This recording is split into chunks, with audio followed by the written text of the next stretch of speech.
Punya pertanyaan seputar Alkitab? Tanyakan di Tajam. Tanya jawab Alkitab malam. Hanya di YouTube channel Tajam. Jangan lupa untuk subscribe dan nyalakan lonceng notifikasinya. Johan Tirta Gunawan di Jakarta. Selamat malam Hope Channel. Pertanyaan untuk program Tajam kepada Pendeta Richard Sabuin. Apa maksud dari ayat 2 Samuel 5 ayat 8?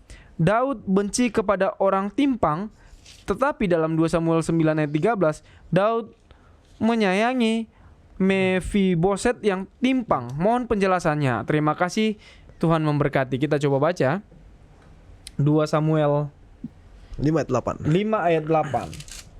5 ayat 8 berkata demikian. Sebab itu mereka memanggil berkumpul kepadanya sama raja kota orang Filistin dan berkata, apakah yang akan kita lakukan dengan tabut Allah Israel itu? Lalu kata mereka, tabut Allah Israel harus dipindahkan ke Gad. Jadi mereka memindahkan tabut Allah Israel itu ke sana. Di mana itu? Ayat berapa itu di 2 Samuel? 5 ayat 8. Oh salah, saya salah, coba 2 Samuel 5 ayat 8 berkata seperti ini. Maafkan, tadi ada 2 Samuel 5 ayat 8.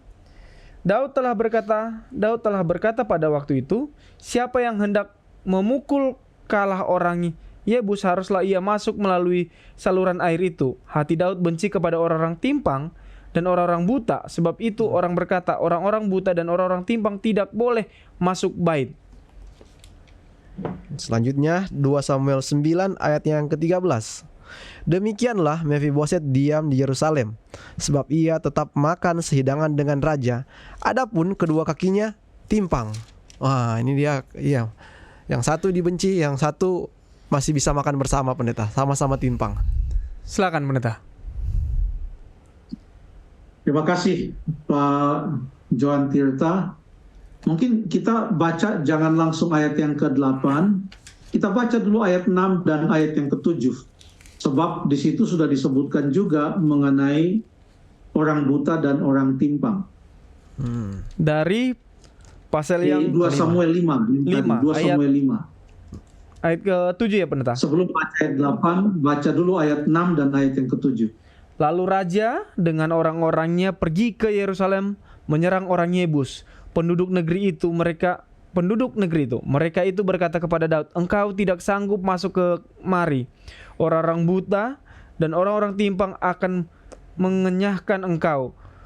Maksud mereka, Daud tidak sanggup masuk ke mari, tetapi Daud merebut kubu pertahanan Sion, yaitu kota Daud. Ya, pendeta. Terima kasih. Jadi mereka mengejek dan menganggap rendah Daud dan para serdadunya. Mereka katakan ini kubu sangat kuat, dan memang sampai saat itu orang-orang Yebus ini tidak bisa dikalahkan oleh siapapun. Ya. Dan pada waktu Daud datang ke sana, dan disinilah pertama kali disebut kata Sion. Kota Sion yang adalah kota Yerusalem. Jadi waktu Daud datang ke sana, orang-orang Yebus itu mengatakan dan mengejek dia, engkau tidak sanggup. Bahkan kalau untuk kamu ini, jangankan tentara-tentara kami, cukup orang-orang buta dan orang-orang timpang sudah bisa menghalau. Jadi mereka menggunakan kata-kata orang buta dan orang timpang sanggup mengalahkan Daud, itu merendahkan Daud. Padahal Daud adalah seorang pendekar. Dia adalah seorang pahlawan. Dia mengalahkan Goliat, raksasa dari Filistin. Tetapi dia diejek dengan mengatakan cukup orang buta dan orang timpang. Lalu Daud katakan, dan memang Daud tidak langsung menyerang. Ayat yang ke-8 memberikan kepada kita satu petunjuk bagaimana Daud bisa masuk ke dalam kubu Sion itu atau kubu orang-orang Yebus. Karena di sana dikatakan haruslah ia masuk melalui saluran air. Ternyata di dalam kota itu, saluran air itu datang dari luar kota. Jadi Daud dan tentara-tentaranya masuk ke dalam kota melalui cara yang tidak diduga oleh orang-orang Yebus. Karena mereka masuk melalui saluran air dan akhirnya mereka bisa berada di dalam kota karena mereka masuk melalui saluran air dari luar. Daud katakan, ia harus masuk melalui saluran air. Hati Daud benci kepada orang timpang dan orang buta.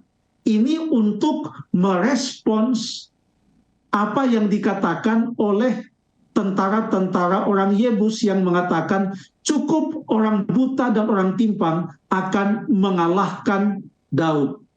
Daud katakan masuk melalui saluran air. Hati Daud benci kepada orang buta dan orang timpang. Artinya apa? Aku tidak akan meladeni, melayani apa kata-kata mereka. Aku tidak akan berhadapan dengan orang-orang buta dan orang-orang timpang seperti yang mereka katakan. Masuk melalui saluran air. Dan dibuktikan bahwa di dalam 2 Samuel pasal yang ke-9, Mephiboset yang adalah anak dari Yonatan, sahabat karib Daud, sekalipun ia timpang, ia diterima oleh Daud. Ini membuktikan bahwa Daud tidak benci. Berarti kata-kata itu adalah sebagai respons Daud terhadap hinaan orang-orang Yebus. Terima kasih.